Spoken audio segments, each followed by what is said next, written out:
नमस्ते दोस्तों, आप सबका स्वागत है हमारे चैनल साहित्य गैलरी में। आज की रचना है दासी, जिसके लेखक जयशंकर प्रसाद जी हैं। तो चलिए सुनते हैं। यह खेल किसको दिखा रहे हो बलराज? कहते हुए फिरोजा ने युवक की कलाई पकड़ ली। युवक की मुट्ठी में एक भयानक छुरा चमक रहा था। उसने झुंझलाकर फिरोजा की तरफ देखा। वो खिलखिलाकर हंस पड़ी। फिरोजा युवती से अधिक बालिका थी। लड़कपन, चंचलता और हंसी से बनी हुई वह तुर्क बाला सब हृदयों के स्नेह के समीप थी। नीली नशों से जकड़ी हुई बलराज की पुष्ट कलाई उन कोमल उंगलियों के बीच में शिथिल हो गई। उसने कहा, फिरोजा, तुम मेरे सुख में बाधा दे रही हो। सुख जीने में है बलराज। ऐसी हरी भरी दुनिया, फूल बैलों जैसी सजी हुई नदियाँ, सुंदर किनारे, सुनहरा सवेरा, चांदी की रातें, इन सबों में मुंह मोड़कर आंखें बंद कर लेना कभी नहीं। सबसे बढ़कर तो इसमें हम लोगों की उछल कूद का तमाशा है। मैं तुम्हें मरने ना दूंगी। यूं ही बेकार मर जाना, वाह, ऐसा कभी नहीं हो सकता। जिहून के किनारे तुर्कों से लड़ते हुए मर जाना दूसरी बात थी। तब मैं तुम्हारी कब्र बनवाती, उस पर फूल चढ़ाती। पर इस गजनी नदी के किनारे अपना छुरा अपने कलेजे में भोग कर मर जाना बचपना भी तो नहीं है। बलराज ने देखा, सुल्तान मशरूद के शिल्प कला प्रेम की गंभीर प्रतिमा गजनी नदी पर एक कामनी वाला पुल अपनी उदास छाया जलधारा पर डाल रहा है। उसने कहा, वही तो, न जाने क्यों मैं उस दिन नहीं मरा जिस दिन मेरे इतने वीर साथी कटार से लिपटकर इसी गजनी नदी के नीचे मर गए। फिरोजा, उन वीर आत्माओं का वह शोचनीय अंत, तुम उस अपमान को नहीं समझ सकती हो।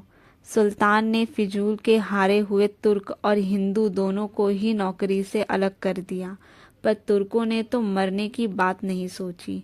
कुछ भी हो, तुर्क सुल्तान के अपने लोगों में है और हिंदू बेगाने ही हैं। फिरोजा, यह अपमान मरने से बढ़कर है। और आज किस लिए मरने जा रहे थे, यह सुनकर क्या करोगी? कहकर बलराज छुरा फेंककर एक लंबी सांस लेकर चुप हो रहा।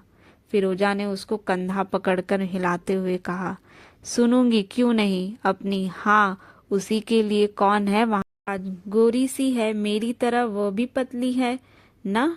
कानों में कुछ पहनती है और गले में कुछ नहीं। फिरोजा, मेरी ही तरह वो भी कंगाल है। मैंने उससे कहा था कि लड़ाई पर जाऊंगा और सुल्तान की लूट में मुझे भी चांदी सोने की ढेर मिलेगी। जब अमीर हो जाऊंगा तब आकर तुमसे ब्याह करूंगा। तब भी मरने जा रहे थे, खाली ही लौटकर भेंट करने की, उसे एक बार देख लेने की तुम्हारी इच्छा ना हुई? तुम बड़े पाजी हो। जाओ, मरो या जियो, मैं तुमसे ना बोलूंगी। सचमुच फिरोजा ने मुंह फेर लिया। वह जैसे रूठ गई थी। बलराज को उसके इस भोलेपन हंसी ना आ सकी। वह सोचने लगा, फिरोजा के हृदय में कितना स्नेह है, कितना उल्लास है। उसने पूछा, फिरोजा, तुम भी तो लड़ाई में पकड़ी गई, गुलामी भुगत रही हो। क्या तुमने कभी अपने जीवन पर विचार किया है? किस बात का उल्लास है तुम्हें? मैं अब गुलामी में नहीं रह सकूंगी। अहमद जब हिंदुस्तान जाने लगा था तभी उसने राजा साहब से कहा था कि मैं 1,000 सोने के सिक्के भेजूंगा। भाई तिलक, तुम उसे लेकर फिरोजा को छुड़ा देना और वह हिंदुस्तान आना चाहे तो उसे भेज देना। अब वह थैली आती ही होगी, मैं छुटकारा पा जाऊंगी। और गुलाम ही रहने पर रोने की कौन सी बात है? मर जाने की इतनी जल्दी क्यों? तुम देख नहीं रहे हो कि तुर्कों में एक नई लहर आई है? दुनिया ने उसके लिए जैसे छाती खोल दी है। जो आज गुलाम है वही कल सुल्तान हो सकता है। फिर रोना किस बात का? जितनी देर हंस सकती हूँ उस समय को रोने में क्यों बिताऊं? तुम्हारा सुखमय जीवन और भी लंबा हो फिरोजा, किंतु आज तुमने जो मुझे मरने से रोक दिया यह अच्छा नहीं किया। कहती तो हूँ बेकार ना मरो, क्यों तुम्हारे मरने के लिए कोई भी नहीं। फिरोजा, हमारी धार्मिक भावनाएं बटी हुई हैं। सामाजिक जीवन धर्म और राजनीतिक क्षेत्र कला और स्वार्थ से जकड़ा हुआ है। शक्तियां हैं पर इनका कोई केंद्र नहीं। किस पर अभिमान हो, किसके लिए प्राण दूं? दूत, चले जाओ हिंदुस्तान में मरने के लिए। कुछ खोजो, मिल ही जाएगा। जाओ ना, कहीं वहीं तुम्हारी मिल जाए तो किसी झोपड़ी में ही काट लेना। ना सही अमीर किसी तरह तो कटेगी। जितने दिन जीने के हो उन पर भरोसा रखना। बलराज, न जाने क्यों मैं तुम्हें मरना नहीं देना चाहती। वह तुम्हारी राह देखती हुई होगी। तब कभी उसे देख पाती तो उसका मुंह चूम लेती। कितना प्यार होगा उसके छोटे से हृदय में। लो ये 5 दिरहम मुझे कल राजा साहब ने इनाम में दिया था। इन्हें लेते जाओ, देखो उससे जाकर भेंट करना। फिरोजा की आंखों में आंसू भरे थे। तब भी वह जैसे हंस रही थी। सहसा वो 5 धातु के टुकड़ों को बलराज के हाथ में रखकर झाड़ियों में घुस गई। बलराज उन चमकीले टुकड़ों को देख रहा था। हाथ कुछ झुक रहा था। धीरे धीरे टुकड़े उसके हाथ से फिसल रहे थे। वह बैठ गया। सामने एक पुरुष खड़ा हुआ मुस्कुरा रहा था। बलराज। राजा साहब जैसे आँख खोलते हुए बलराज ने कहा और उठकर खड़ा हो गया। मैं सब सुन रहा था। तुम हिंदुस्तान चले जाओ। मैं भी तुमको यही सलाह दूंगा, किंतु एक बात है। वह क्या राजा साहब? मैं तुम्हारे दुख का अनुभव कर रहा हूँ। जो बातें तुमने अभी फिरोजा से कही है, उन्हें सुनकर मेरा हृदय विचलित हो उठा है। किंतु क्या करूं? मैंने आकांक्षा का नशा पी लिया है। वही मुझे बेबस किए है। जिस दुख से मनुष्य छाती फाड़कर चिल्लाने लगता हो, सिर पीटने लगता हो, वैसी प्रतिकूल परिस्थितियों में भी मैं केवल सिर नीचा कर चुप रहना अच्छा समझता हूँ। क्या ही अच्छा होता जिसमें आनंदित उन्मत्त हो जाता, उसे भी मुस्कुराकर टाल दिया करूं। सो नहीं होता। एक साधारण स्थिति में सुल्तान के सलाहकारों के पद तक तो पहुंच गया हूँ। मैं भी हिंदुस्तान का ही एक कंगाल था। प्रतिदिन की मर्यादा बुद्धि, राजकीय विश्वास और उसमें सुख की अनुभूति ने मेरे जीवन को पहेली बनाकर रख दिया। जाने दो, मैंने सुल्तान के दरबार से जितना सीखा है वही मेरे लिए बहुत है। एक बनावटी गंभीरता, छलपूर्ण विनय, ओ इतना भीषण है यह विचार। मैं धीरे धीरे इतना बन गया हूँ कि मेरी सहजता घूंघट उलटने नहीं पाती। लोगों को मेरी छाती में हृदय होने का संदेह हो चला है। फिर मैं तुमसे अपनी सहजता क्यों प्रकट करूं? तब भी आज तुमने मेरे स्वभाव की धारा का बांध तोड़ दिया है। आज मैं बस राजा साहब और कुछ न कहिए, मैं जाता हूँ। समझ गया कि ठहरो, मुझे अधिक अवकाश नहीं है। कल यहाँ से कुछ विद्रोही गुलामी अहमद नियातिन के पास लाहौर जाने वाले हैं। उन्हीं के साथ तुम चले जाओ। यह लोग कहते हुए सुल्तान के विश्वासी राजा तिलक ने बलराज के हाथों में थैली रख दी। बलराज वहां से चुपचाप चल पड़ा। तिलक सुल्तान महमूद का अत्यंत विश्वास पात्र हिंदू कर्मचारी था। अपने बुद्धि बल से कट्टर यवनों के बीच में अपनी प्रतिष्ठा दृढ़ रखने के कारण सुल्तान मसऊद के शासनकाल में भी वह उपेक्षा पात्र नहीं था।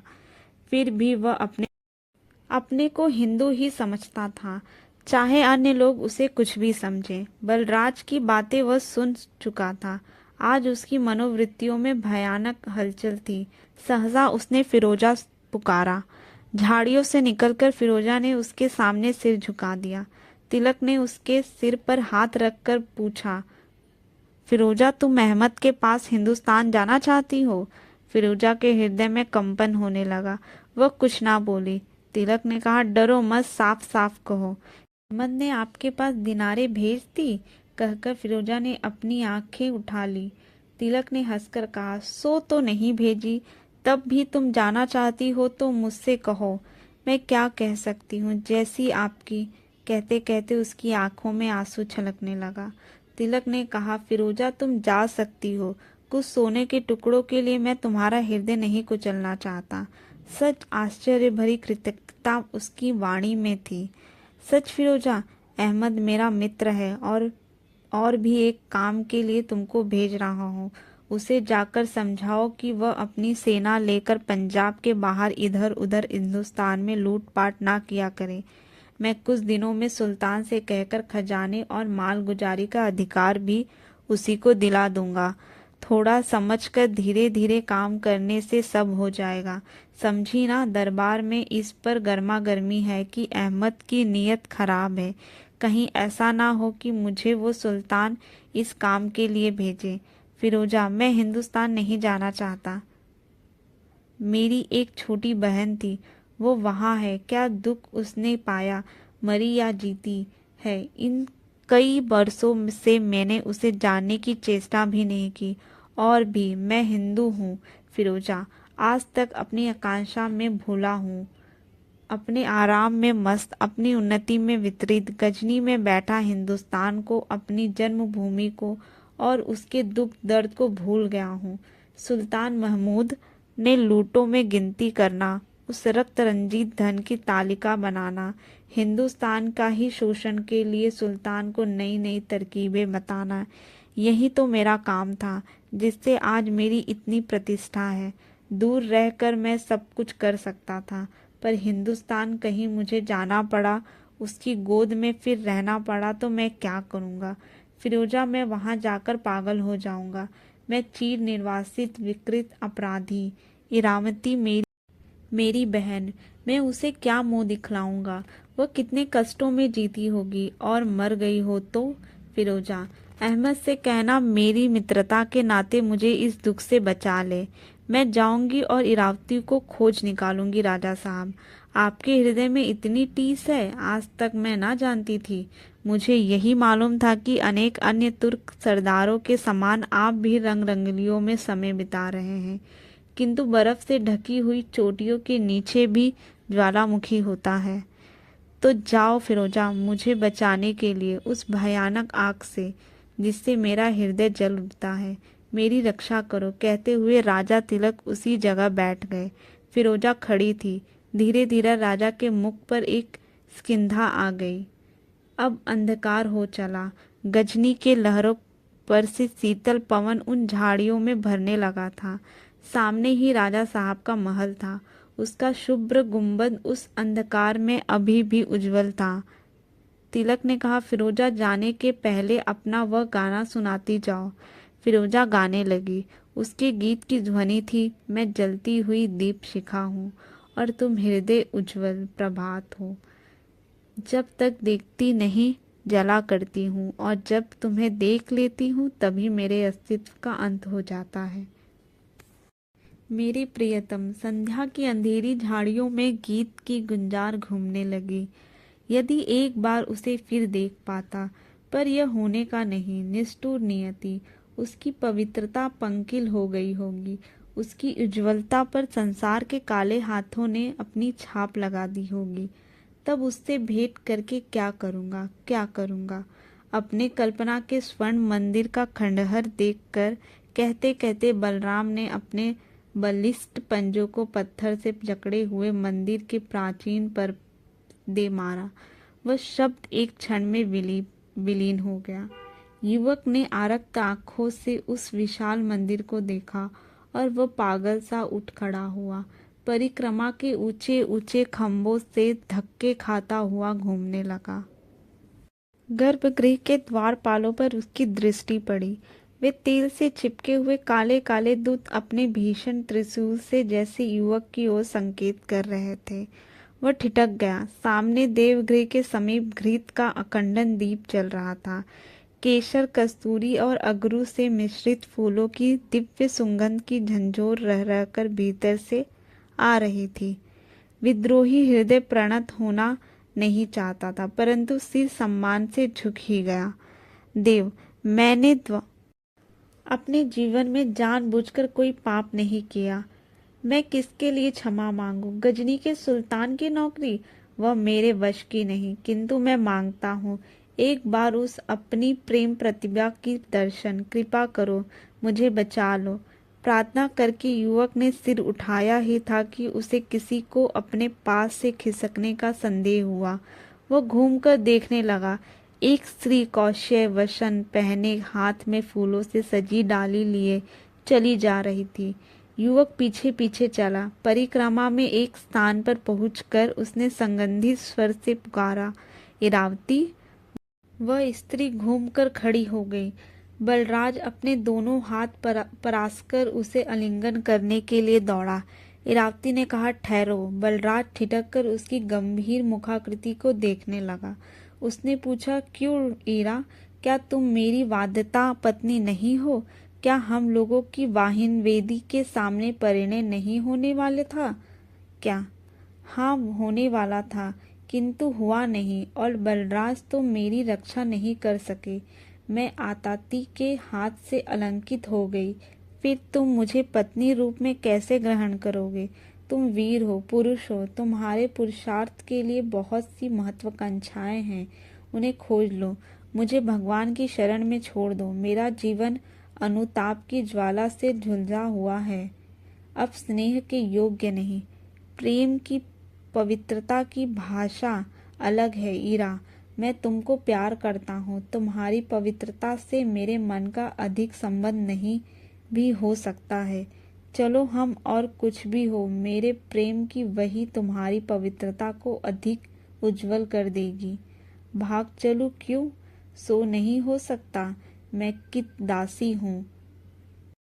मलेच्छु ने मुझे मुल्तान की लूट में पकड़ लिया।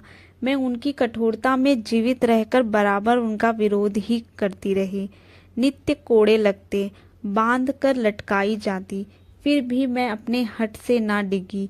एक दिन कन्नौज के ही घोड़ों के साथ ही बेचने के लिए उन पापियों ने मुझे खड़ा कर दिया। मैं बिकी 500 दिरहम पर। काशी के ही एक महाजन ने मुझे दासी बना लिया। बलराज, तुमने ना सुना होगा कि मैं किन नियमों के साथ बिकी हूँ। मैंने लिखकर स्वीकार किया है कि इस घर में छोटे से छोटा कर्म करूँगी और कभी विद्रोह ना करूँगी, ना कभी भागने की चेष्टा करूँगी, ना किसी के कहने से अपने स्वामी का अहित सोचूंगी। यदि मैं आत्महत्या भी कर डालूं तो मेरे स्वामी या उनके कुटुंब पर कोई दोष ना लगा सकेगा। वे गंगा स्नान किए से पवित्र है। मेरे संबंध में वो सदा ही शुद्ध और निपाप होंगे। मेरे शरीर पर उनका आजीवन अधिकार रहेगा। वे मेरे नियम विरुद्ध आचरण पर जब चाहे राजपथ पर मेरे बलों को पकड़कर मुझे घसीट सकते हैं, मुझे दंड दे सकते हैं। मैं तो मर चुकी हूँ। मेरा शरीर 500 दिरहम पर जी रहा है। वे चाहे तो मुझे कौड़ी के मोल भी किसी दूसरे के हाथ बेच सकते हैं। समझे, सिर पर तृण रखकर मैंने स्वयं अपने को बेचने में स्वीकृति दी है। उस सत्य को कैसे तोड़ दूं? बलराज ने लाल होकर कहा, इरावती, यह असत्य है, सत्य नहीं। पशुओं के समान मनुष्य भी बिक सकते हैं? मैं ये सोच भी नहीं सकता। ये पाखंड तुर्की घोड़ों के व्यापारियों ने फैलाया है। तुमने अनजान में जो प्रतिज्ञा कर ली है वो ऐसा सत्य नहीं कि पालन किया जाए। तुम नहीं जानती हो कि तुमको खोजने के लिए ही मैंने यवनों की सेवा की। क्षमा करो बलराज, मैं तुम्हारा तर्क नहीं समझ सकी।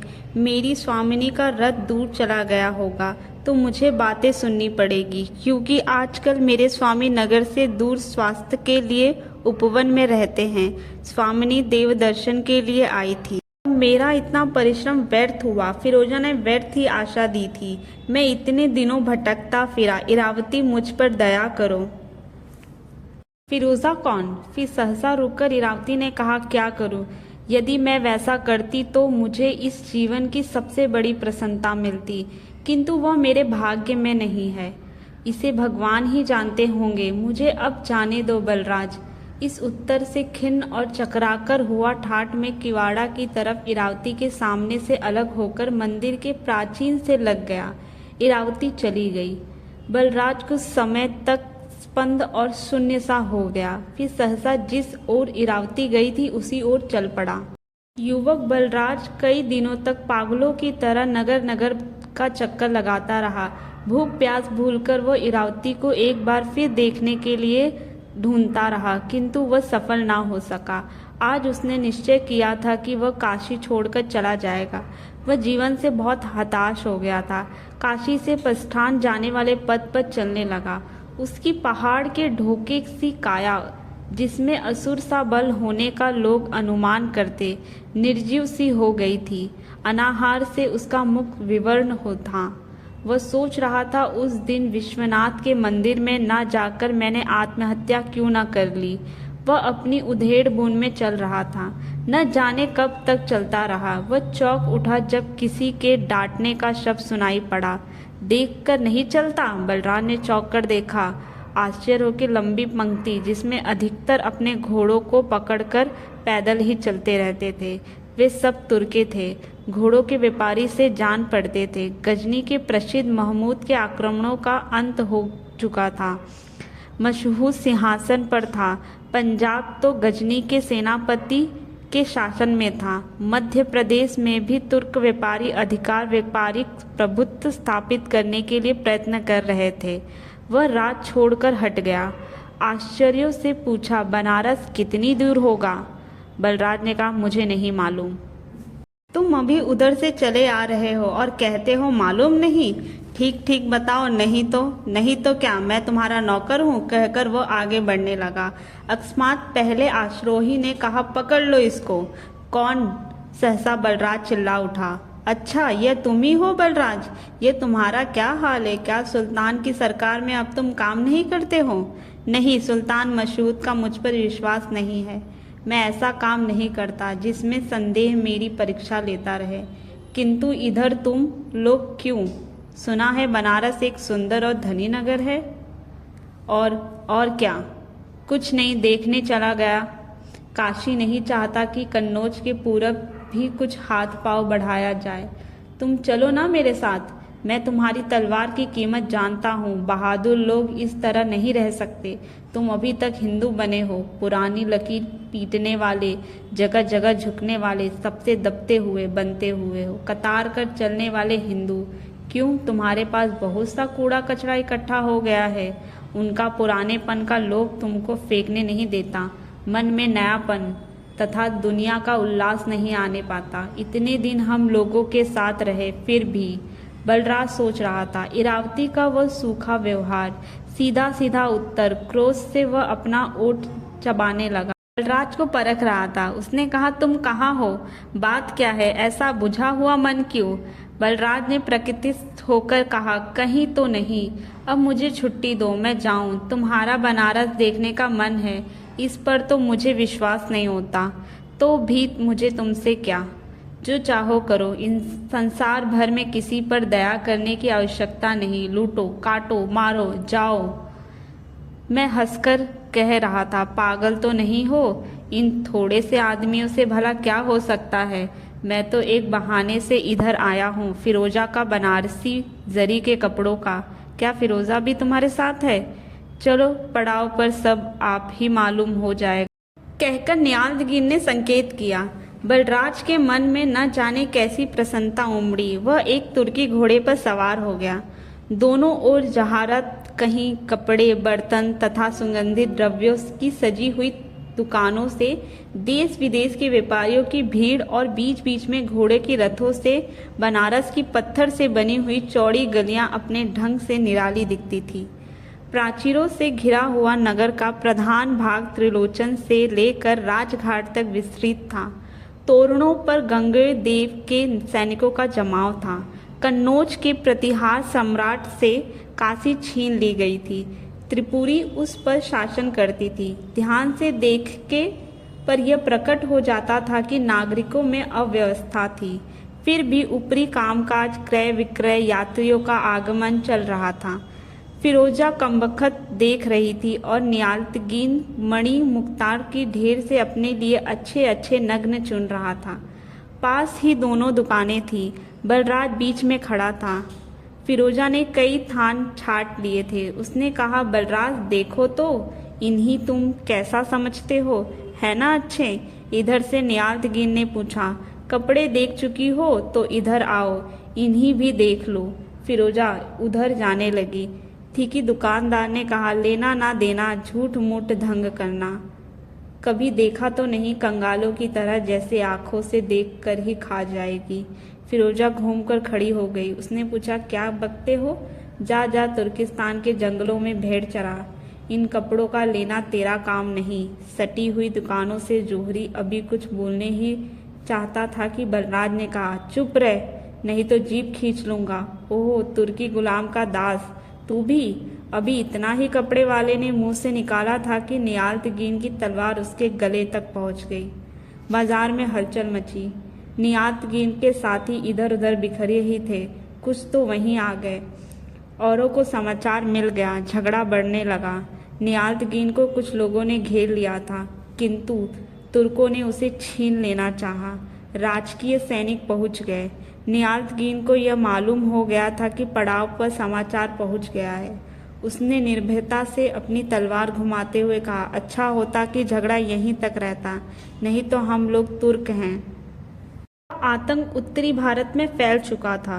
क्षण भर के लिए सन्नाटा तो हुआ, परंतु वणिक के परिरोध के लिए नागरिकों का रोष उबल रहा था।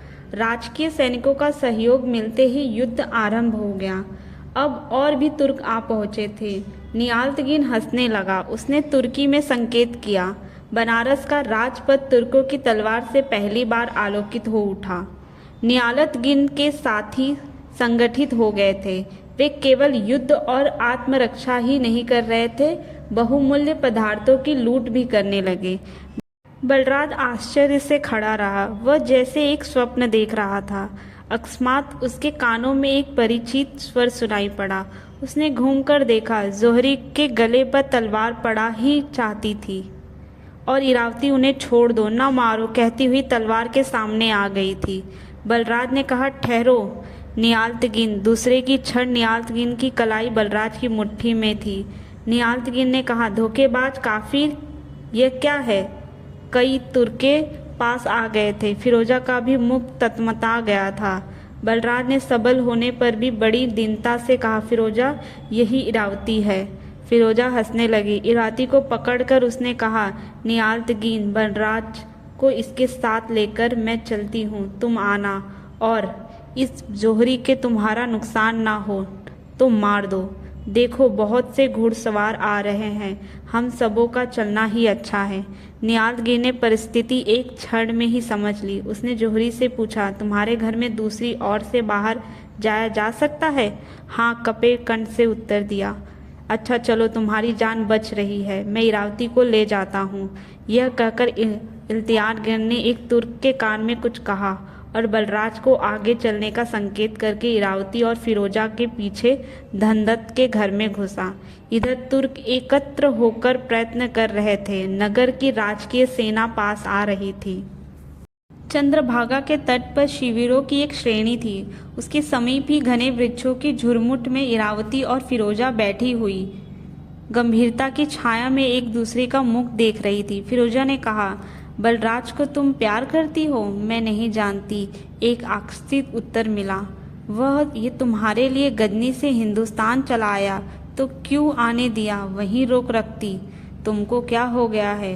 मैं नहीं रही, मैं हूँ दासी, कुछ धातु के टुकड़ों पर बिकी हुई हाड़ मांस का समूह, जिसके भीतर एक सूखा हृदय पेड़ है। ईरा, वह मर जाएगा, पागल हो जाएगा, और मैं क्या हो जाऊं? फिरोजा, अच्छा होता तुम भी मर जाती, तीखेपन से फिरोजा ने कहा। इरावती चौंक उठी। उसने कहा, बलराज ने वह भी ना होने दिया। उस दिन नियाज़-गिन की तलवार ने यही कर दिया होता। किंतु मनुष्य बड़ा स्वार्थी है। अपने सुख की आशा में वो कितनों की दुखी बनाया जाता है। अपने साथ पूरी करने में दूसरों की आवश्यकता ठुकरा दी जाती है। तुम ठीक कह रही हो फिरोजा। मुझे ठहरो इरा, तुमने मन को कड़वा बनाकर मेरी बात सुनी है, उतनी ही तेज में उसे बाहर कर देना चाहती हो। मेरे दुखी होने पर जो मेरे साथ रोने आता है, उसे मैं अपना मित्र नहीं जान सकती। फिरोजा, मैं तो देखूंगी ही वह मेरे दुख को कितना कम कर सका। मुझे दुख सहने के लिए जो छोड़ जाता है, केवल अपने अभिमान और आकांक्षा की तुष्टि के लिए, मेरे दुख में हाथ बटाने का जिसका साहस नहीं, जो मेरी परिस्थितियों में साथी नहीं बन सकता, जो पहले अमीर बनना चाहता है फिर अपने प्रेम का दान करना चाहता है, वह मुझसे हृदय मांगे, इससे बढ़कर दुष्टता और क्या होगी। मैं तुम्हारी बहुत सी बातें समझ नहीं सकी, लेकिन मैं इतना तो कहूँगी कि दुखों ने तुम्हारे जीवन की कोमलता छीन ली है। फिरोजा, मैं तुमसे बहस नहीं करना चाहती। तुमने मेरा प्राण बचाया है सही, किंतु हृदय नहीं बचा सकती। उसे अपनी खोज खबर आप ही लेनी पड़ेगी।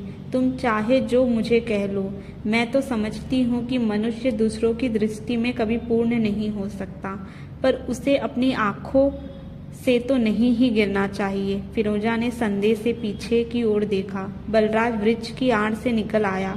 उसने कहा, फिरोजा, मैं जब गजनी के किनारे मरना चाहता था तो क्या भूल कर रहा था। अच्छा, जाता हूँ। इरावती सोच रही थी कि अब भी कुछ बोलूं। फिरोजा सोच रही थी, दोनों को मरने से बचाकर क्या सचमुच मैंने कोई बुरा काम कर दिया। बलराज की ओर किसी ने ना देखा, वह चला गया। रावी के किनारे एक सुंदर महल है। अहमद नियालतगीन पंजाब के सेनानी का आवास है। उस महल के चारों ओर वृक्षों की दूर तक फैली हुई हरियाली है, जिसमें शिविरों की श्रेणी में तुर्क सैनिक का निवास है। वसंत की चांदनी रात अपनी मतवाली उज्ज्वलता में महल के मीनारों और गुंबदों तथा वृक्षों की छाया में लड़खड़ा रही है। अब जैसे सोना चाहती हो। चंद्रमा पश्चिम से धीरे धीरे झुक रहा था। रावी की ओर संगमरमर की दलान में खाली सेज बिछी थी। जरी के पर्दे ऊपर की ओर बंधे थे। दलान की सीढ़ी पर बैठी हुई इरावती रावी का प्रवार देखते देखते सोने लगी थी। वह महल की जैसे सजावट गुलामी पत्थर की अचल प्रतिमा हो। शयन कक्ष की सेवा का भार आज उसी पर था। वह अहमद के आगमन की प्रतीक्षा करते करते सो गई थी। अहमद इन दिनों गजनी से मिले हुए समाचार के कारण अधिक व्यस्त था। सुल्तान के रोष का समाचार उसे मिल चुका था। वह फिरोजा से छुपाकर अपने साथियों से, जिन पर उसे विश्वास था, निशब्द रात्रि में मंत्रणा किया करता। पंजाब का स्वतंत्र शासक बनने की अभिलाषा उसके मन में जग गई थी। फिरोजा ने उसे मना किया था, किंतु एक साधारण तुर्क दासी के विचार राजकीय कर्मों में कितने मूल्य हैं, इसे वह अपनी महत्वाकांक्षा की दृष्टि से परखता था। फिरोजा कुछ तो रूठी थी और कुछ उसकी तबीयत भी अच्छी ना थी। वह बंद कमरे में जाकर सो रही। अनेक दासियों के रहते भी आज इरावती को ही वहां ठहरने के लिए उसने कह दिया था। अहमद सीढ़ियों से चढ़कर दालान के पास आया। उसने देखा एक वेदना सुप्त सौंदर्य वह और भी समीप आया। गुंबद के बगल चंद्रमा की किरणें ठीक इरावती के मुख पर पड़ रही थी। अहमद ने वरुणा से नेत्रों से देखा, उस रूप माधुरी को जिसमें स्वाभाविकता थी, बनावट नहीं, तरावट थी, प्रदान की गर्मी नहीं। एक बार संशक दृष्टि से उसने चारों ओर देखा, फिर इरावती का हाथ पकड़कर हिलाया। वह चौंक उठी। उसने देखा सामने अहमद। इरावती खड़ी होकर अपने वस्त्र संभालने लगी। अहमद ने संकोच भरी निगाहों से कहा, तुम यहाँ क्यों सो रही हो इरा? थक गई थी, कहिए क्या लाऊं? थोड़ी सिराजी कहते हुए वो पलंग पर जाकर बैठ गया और इरावती ने सिरांजीत उगेड़ने लगी। ईरा ने जब पात्र भरकर अहमद को दिया तो अहमद ने नेत्रों से उसकी ओर देखा, कहकर पूछा, फिरोजा कहाँ है? सिर में दर्द है, भीतर सो रही है। अहमद की आंखों में पशुता नाच उठी। शरीर में एक सनसनी का अनुभव करते हुए उसने इरावती का हाथ पकड़ लिया। बैठो ना इरा, तुम थक गई हो। आप शरबत लीजिए, मैं जाकर फिरोजा को जगा दूं। फिरोजा के हाथ में बिक गया हूँ। इरावती हाथ छुड़ाकर हटने ही वाली थी कि सामने फिरोजा खड़ी थी। उसकी आंखों में तीव्र ज्वाला थी। उसने कहा, मैं बिकी हूँ अहमद? तुम भला मेरे हाथ क्यों बिकने लगे? लेकिन तुमको मालूम है तुमने अभी राज तिलक को मेरा दाम नहीं चुकाया, इसलिए मैं जाती हूँ। अहमद, हट बुद्धि। और फिरोजा चली। इरावती ने गिड़गिड़ाकर कहा, बहन मुझे भी ना लेती चलोगी? फिरोजा ने घूमकर एक बार स्थिर दृष्टि से इरावती की ओर देखा और कहा, तो फिर चलो। दोनों हाथ पकड़े सीढ़ी से उतर गई। बहुत दिनों तक विदेश में इधर उधर भटकने पर बलराज जब से लौट आया है तब से चंद्रभागा तट में जटों में एक नई लहर आ गई है। बलराज ने अपने सजाती लोगों को पराधीनता से मुक्त होने का संदेश सुनाकर उन्हें सुल्तान सरकार का अबाध्य बना दिया है। उद्दंड जाटों को अपने वश में रखना, उन पर सदा फौजी शासन रखना सुल्तान के कर्मचारियों के लिए भी बड़ा कठिन हो रहा था। इधर फिरोजा के जाते ही अहमद अपनी कोमल वृत्तियों को भी खो बैठा। एक और उसके पास मसऊद के रोज के समाचार आते थे, दूसरी ओर वह जाटों की हलचल से खजाना भी नहीं भेज सकता था। वो झुंझला गया। दिखावे में तो अहमद ने जाटों को एक बार ही नष्ट करने का निश्चय कर लिया और अपनी दृढ़ सेना के साथ वह जाटों को घेरे में डालते हुए बढ़ने लगा। किंतु उसके हृदय में एक दूसरी ही बात थी। उसे मालूम हो गया था कि गजनी की सेना तिलक के साथ आ रही है। उसकी कल्पना का साम्राज्य छिन्न भिन्न कर देने के लिए उसने अंतिम प्रयत्न करने का निश्चय किया। अंतरंग साथियों की संपत्ति हुई कि यदि विद्रोह जाटों को इस समय मिला लिया जाए तो गजनी से पंजाब आज ही अलग हो सकता है। इस चढ़ाई में दोनों मतलब थे। घने जंगल का आरंभ था। वृक्षों के हरे उज्ज्वल की छाया में थकी हुई दो युवतियों उनकी जड़ों पर सिर धरे हुए लेटी थी। पथरीले ढीलों पर पड़ती हुई घोड़ों की टोपों के शब्द ने उन्हें चौंका दिया। वे अभी उठकर बैठ भी नहीं पाई थी कि उनके सामने अश्वारोहियों का एक झुंड आ गया। भयानक भलों के नोक सीधे हुए, श्वास के तरुण तेज में उद्यत हो उठे। स्त्रियों को देखते ही उनके सरदार ने कहा, माँ तुम लोग कहाँ जाओगी? अब फिरोजा और इरावती सामने खड़ी हो गई। सरदार ने घोड़े पर से उतरकर पूछा, फिरोजा यह तुम हो बहन? हाँ भाई बलराज मैं हूँ, और यह है इरावती। पूरी बात जैसे ना सुनते हुए बलराज ने कहा, फिरोजा अहमद से युद्ध होगा। इस जंगल को पार कर लेने पर तुर्क सेना जाटों का नाश कर देगी, इसलिए यही उन्हें रोकना होगा। तुम लोग इस समय कहाँ जाओगी? जहाँ कहो बलराज। अहमद की छाया से तो मुझे भी बचना है, फिरोजा ने अधीर होकर कहा। डरो मत फिरोजा, यह हिंदुस्तान है और यहाँ हम हिंदुओं का धर्म युद्ध है, गुलाम बनने का भय नहीं। बलराज अभी यह कह ही रहा था कि वह चौंक कर पीछे देखता हुआ बोल उठा, अच्छा वे लोग आ ही गए, समय नहीं है। बलराज दूसरी की क्षण में अपने घोड़े की पीठ पर था। अहमद की सेना सामने आई। बलराज को देखते ही उसने चिल्लाकर कहा, बलराज यह तुम ही हो? हाँ अहमद, तो हम लोग दोस्त भी बन सकते हैं, अभी समय है। कहते कहते सहसा उसकी दृष्टि फिरोजा और इरावती पर पड़ी। उसने समस्त व्यवस्था भूलकर तुरंत ललकार पकड़ ली और कहा, इन औरतों को पकड़ लो। उसी समय बलराज का भाला हिल उठा। युद्ध आरंभ था। जाटों की विजय के साथ युद्ध का अंत होने ही वाला था कि एक नया परिवर्तन हुआ। दूसरी ओर से तुर्क सेना जाटों की पीठ पर थी। घायल बलराज का भीषण भाला अहमद की छाती में पार हो रहा था। निराश जाटों की रण प्रतिज्ञा अपनी मूर्ति करा रही थी। मरते हुए अहमद ने देखा कि गजनी की सेना के साथ तिलक सामने खड़े थे। सबके अस्त्र तो रुक गए, परंतु अहमद के प्राण न रुके। फिरोजा उसके शव पर झुकी हुई रो रही थी और इरावती मुक्त हो चुकी थी। बलराज का सिर अपनी गोद में लिए थी। तिलक ने विशिष्ट होकर यह दृश्य देखा। बलराज ने जल का संकेत किया। इरावती के हाथों में तिलक ने जल का पात्र दिया। जल पीते ही बलराज की आंखें खोलकर कहा, इरावती अब मैं ना मरूंगा। तिलक ने आश्चर्य से पूछा, इरावती? फिरोजा ने रोते हुए कहा, हाँ राजा साहब इरावती, मेरी दुखिया इरावती, मुझे क्षमा कर, मैं तुझे भूल गया था। तिलक ने विनीत शब्दों में कहा। भाई इरावती आगे कुछ ना कर सकी, इसका गला भर आया था। उसने तिलक के पैर पकड़ लिए। बलराज जाटों का सरदार है, इरावती रानी है। चनाब का वह प्रांत इरावती की करुणा से हरा भरा हो रहा है, किंतु फिरोजा की प्रसन्नता की वही समाधि बन गई और वो वही झाड़ू देती, फूल झड़ाती और दीप जलाती रही। उस समाधि की वह आजीवन दासी बनी रही। यह थी दासी फिरोजा की कहानी, जिसने अपना समस्त जीवन अहमद के समाधि की पूजा करके बिता दी। यह कहानी दर्शाती है कि एक स्त्री अपना समस्त जीवन पुरुष की प्रेम में आजीवन दासी बनकर भी रह सकती है। ऐसी ही हिंदी कहानी के लिए आप हमारे चैनल साहित्य गैलरी को लाइक एंड सब्सक्राइब कर सकते हैं। Thank you.